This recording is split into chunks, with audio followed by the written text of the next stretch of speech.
Quezon Memorial Circle. Pero hindi dahil sa usual reasons. Usually napupunta ang tao dito para mag-exercise, mag-jogging. Pero tayo ngayon pupunta sa museum. Yup! Pero hindi basta-basta museum ang pupuntahan natin ngayon. Kasi, usually, pag sinasabing Quezon Memorial Circle, ang naaalala, yung bantayog ni Quezon, kung saan siya nakalibing. Pero ngayon, ibang klaseng museum ang pupuntahan natin.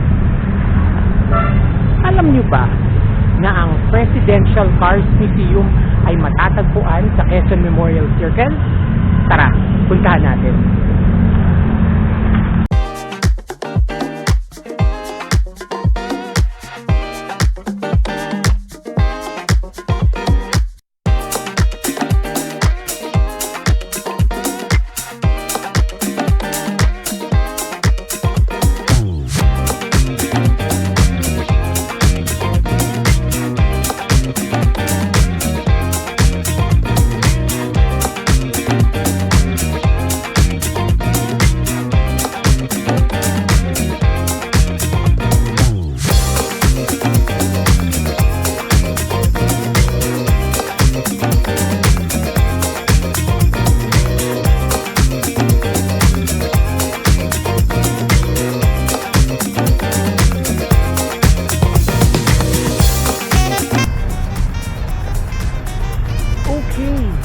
Napakaganda ng museum, napakadaming kotse na dapat niyong makita.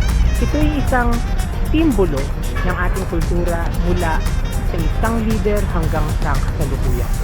Maraming salamat and punta kayo dito.